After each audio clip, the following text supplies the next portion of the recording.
beautiful people. So I have a gift for you. Each autumn, winter, I get this pull to start penning short stories into this beautiful, beautiful journal of mine that has become my storytelling journal. I just pen these very short stories, and each winter, each autumn, I feel the pull to pick up that pen. It's almost like go wandering the landscape, dream the landscape, and go gathering short stories, penning them into this beautiful journal. This journal was gifted to me last winter solstice by a really dear friend of mine, and it absolutely feels very fitting for penning otherworldly, mystical, magical stories. So it is, each winter I just feel this pull to sort of go journeying and go wandering the landscape, gathering these stories from around our creative fire, with the intention to share them at events and gatherings. And they often are a fusion of raw medicine stories alongside otherworldly stories, with the unseen and the mystical. Like, the intention is that they become experiences, they become living and breathing stories designed to alchemize and empower. So I have a gift for you all, it being either the eve before or the eve of All Hallowed Eve. I have a beautiful, fitting story, a very short one that I penned, and it just kind of just poured through me.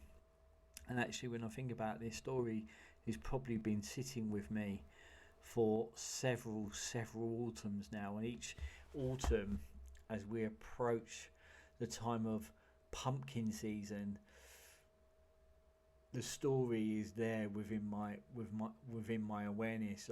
I've seen it for years. I've seen aspects of the story for years and years, and now I have the honour and pleasure to share it with you all.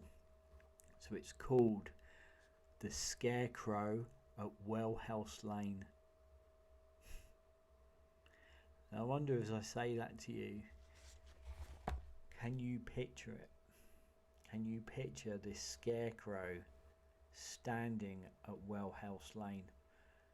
I know for me, each autumn, I've seen that scarecrow within my awareness. So here we are, the Scarecrow at Wellhouse Lane.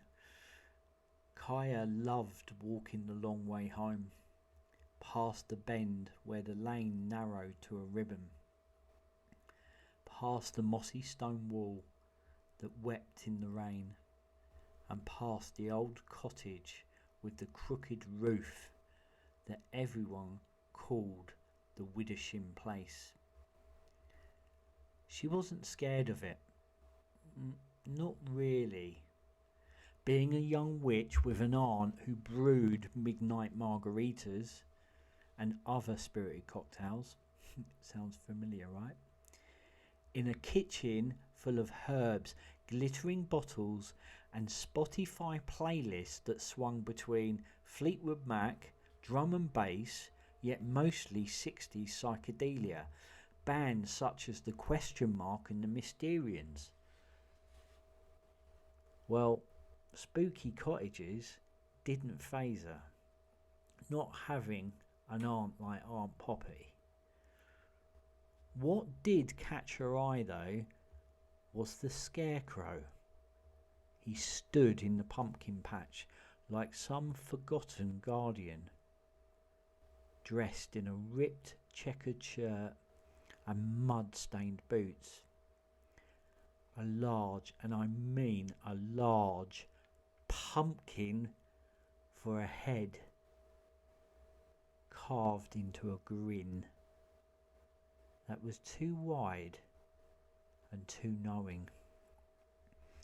Each evening, as the season tilted closer towards All Hallowed Eve, Kaya swore the grin deepened. Tonight, though, she was running late errands for Aunt Poppy, which took longer than expected. She had to pick up wild mint,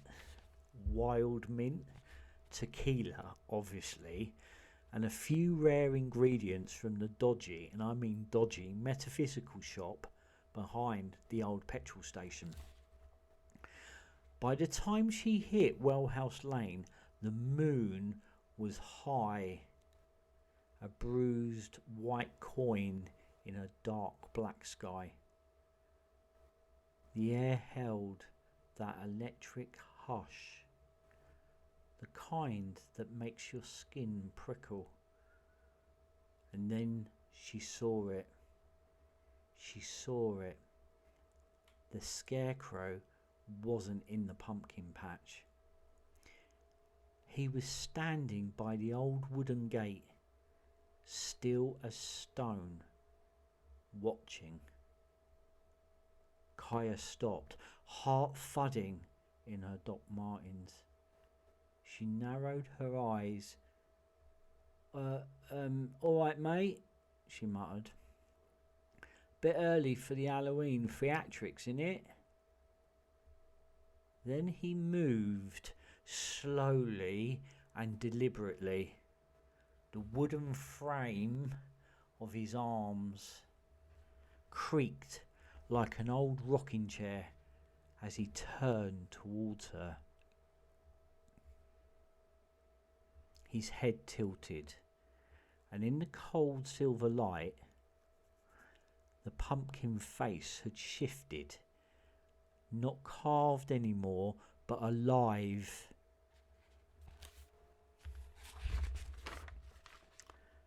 When he spoke, the sound was like wind scraping through dry corn.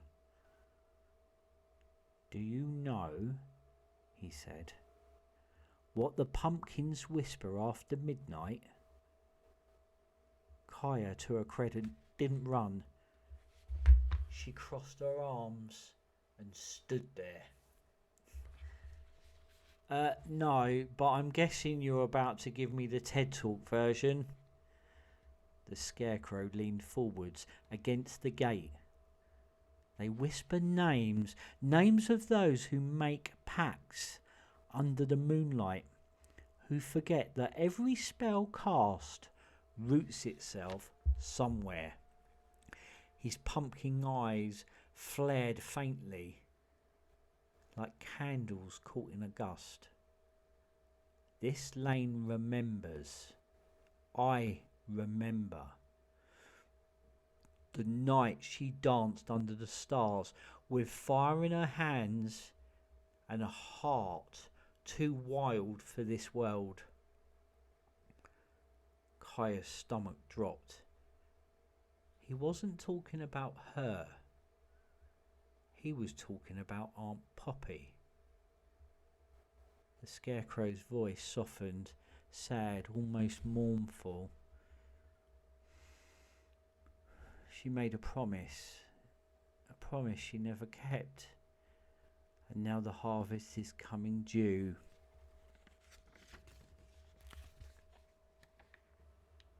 Then, as if nothing had happened, he stepped back into the stillness. And the night air took a sigh. Kaya stood frozen for a beat and then let out this shaky laugh. Right, cool. Talking Scarecrow, ominous prophecy, classic Thursday night. She adjusted her backpack and strode on, boots crunching gravel. Behind her in the garden, a single pumpkin split open with a wet crack, and inside the seeds whispered a name. hers.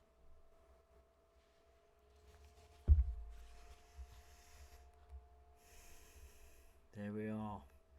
That is this year's Old Hallowed Eve short story, penned by myself and the Top Floor and the Unseen.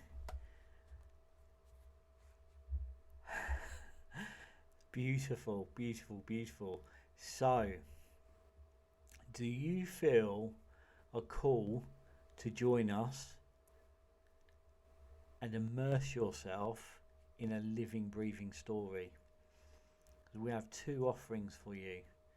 And come and join us for our Messages from Beyond Yuletide special, or step into a story creative writing experience with myself, looking at how you can connect to these living, breathing stories, how you can begin to pen your own. Really beautiful afternoon held in midwinter there in January in candlelight. We are going to, a small group of us, pen our very own individual creative stories, and I want to show you how that creative process works for me, and then you will go away with your own living, breathing story in your very own hands. So there's that, and then of course our Yuletide special, which is going to be a fusion of storytelling, folk magic, spirit contact, messages and psychic portraits. So all the links are found in the usual places. They are found in the profile or within the description itself. So I'm going to absolutely leave that with you. I hope you've enjoyed the story. I'd love to hear your thoughts about it. And could you see that scarecrow? I know I have for many autumns now. I'm going to leave that with you. I'm going to leave the love of spirit with you as well. Take care. Keep shining.